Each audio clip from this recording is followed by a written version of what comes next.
They were an unlikely group of revolutionaries, fishermen, tax collectors, political zealots, and outcasts, ordinary people who would become the foundation of the world's largest religion.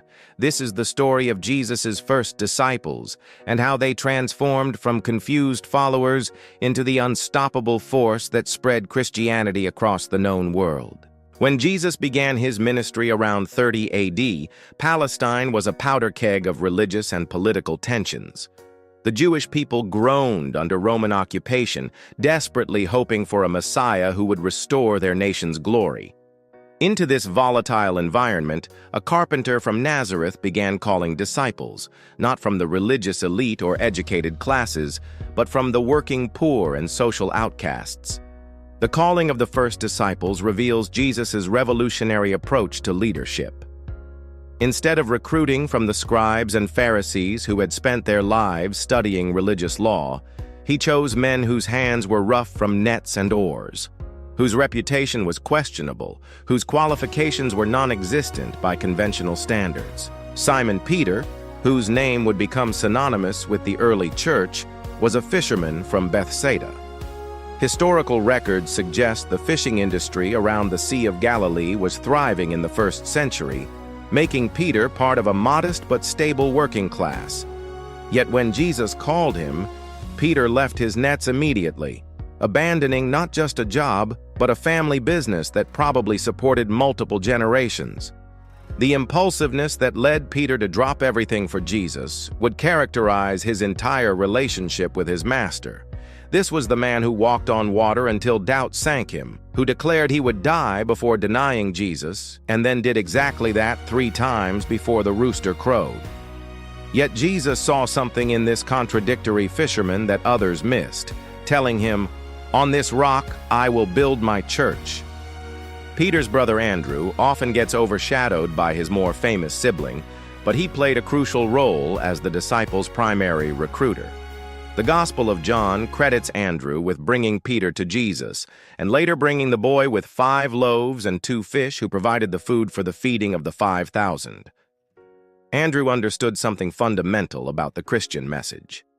It was meant to be shared, not hoarded. James and John, the sons of Zebedee, came from what appears to have been a more prosperous fishing family. Mark's Gospel mentions they had hired servants, suggesting their operation was larger than Peter's. Jesus nicknamed them Sons of Thunder, possibly referring to their explosive tempers. When a Samaritan village rejected Jesus, they asked permission to call down fire from heaven to destroy it, hardly the gentle disciples of Sunday school imagination. John would later become known as the disciple whom Jesus loved, the author of the most theological of the 4 Gospels and 3 letters that explore the deepest mysteries of Christian faith. His transformation from a hot-headed fisherman to the apostle of love demonstrates the radical change that following Jesus produced in these men. James became the first apostolic martyr, executed by King Herod Agrippa around 44 AD. His willingness to die for his beliefs, just 14 years after Jesus' crucifixion, provides powerful evidence that the disciples genuinely believed in the resurrection. People don't typically die for what they know to be a lie. Perhaps the most dramatic recruitment story belongs to Matthew, also called Levi. As a tax collector, Matthew was considered a traitor by his fellow Jews. Tax collectors worked for Rome, extracting money from their own people to fund the occupation. They were often wealthy, usually despised, and always viewed as religiously unclean. When Jesus called Matthew, he was choosing someone that no respectable rabbi would even speak to, let alone invite to join his inner circle. Matthew's immediate response, leaving his tax booth to follow Jesus, would have shocked everyone who witnessed it. Tax collection was lucrative work, and walking away meant abandoning not just income, but the protection of Roman authority. Yet Matthew's background uniquely qualified him for his later role. As someone who had dealt with people from all social classes and maintained detailed records, he was perfectly positioned to become the chronicler of Jesus' life and teachings. Philip came from Bethsaida, the same town as Peter and Andrew. His name suggests Greek cultural influence, significant in a disciples who would later help spread the gospel beyond Jewish communities. When Greek-speaking visitors wanted to meet Jesus, they approached Philip, indicating he served as a bridge between Jewish and Gentile worlds. This cross-cultural connection would prove crucial as Christianity expanded throughout the Roman Empire. Bartholomew, also called Nathanael, initially dismissed Jesus because of his hometown.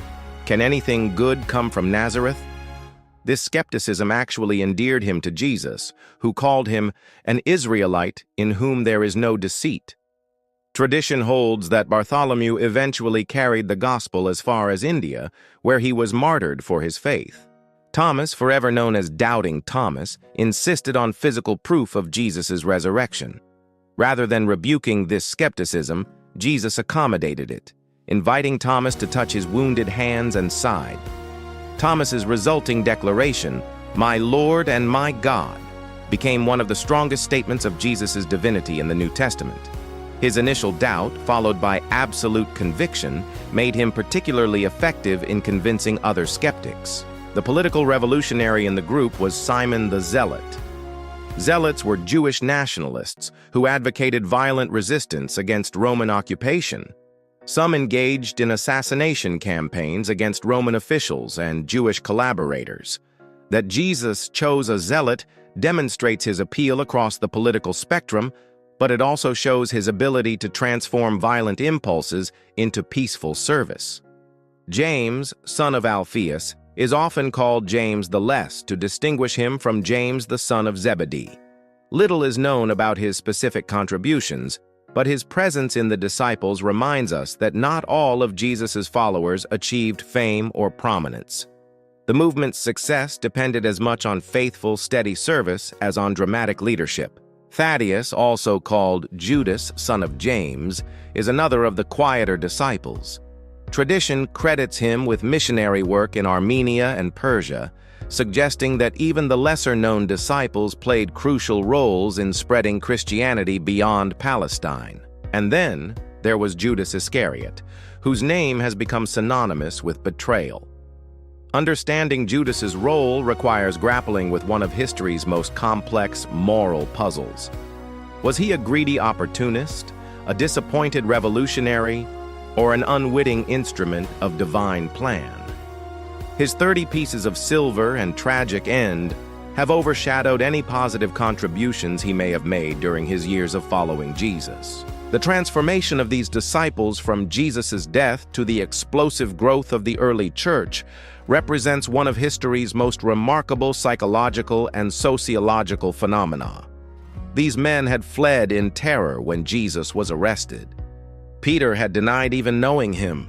They huddled behind locked doors, fearing for their lives. Yet within weeks of the crucifixion, these same men were boldly proclaiming Jesus' resurrection throughout Jerusalem, the very city where he had been publicly executed.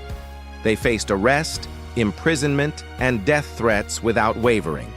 Something had fundamentally changed their understanding of reality, their assessment of risk, and their sense of mission. The day of Pentecost, 50 days after Jesus' death, marked the public launching of the Christian movement. Peter, the same man who had cowered before a servant girl's accusation, now stood before thousands and declared that the crucified Jesus was both Lord and Messiah. 3,000 people responded to his message, becoming the nucleus of the Jerusalem church. The disciples' strategy for spreading Jesus' teachings was both simple and revolutionary. Rather than establishing formal schools or writing systematic theology, they focused on personal relationships and practical demonstration of their beliefs. They shared meals with converts, cared for the poor and sick, and created communities that transcended traditional social boundaries. This approach proved remarkably effective in the diverse, interconnected world of the Roman Empire. Trade routes that carried goods also carried ideas. Synagogues in major cities provided ready-made audiences familiar with Jewish concepts that Christianity built upon.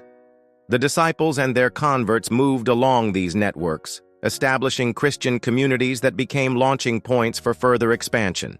Peter emerged as the clear leader of the Jerusalem church, but his influence extended far beyond Palestine.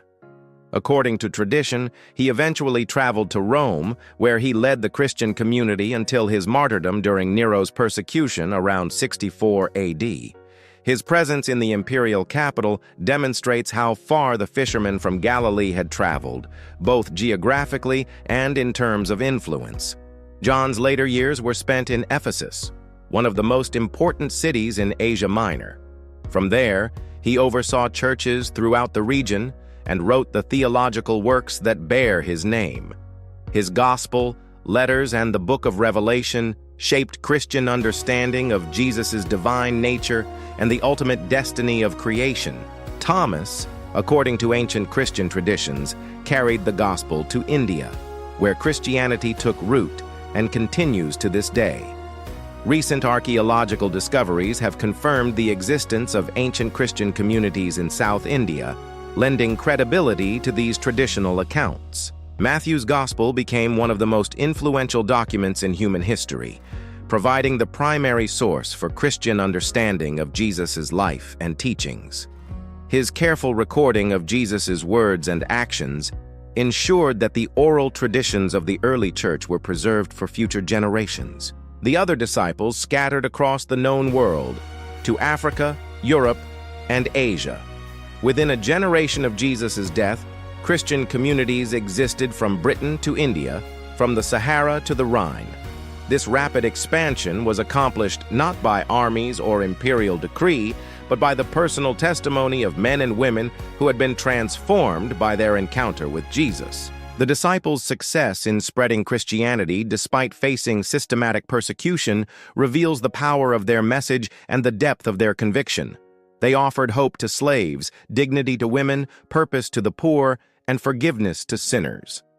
In a world divided by class, ethnicity, and religion, they proclaimed a universal message of love and redemption. Their willingness to suffer and die for their beliefs provided powerful testimony to the truth of their claims.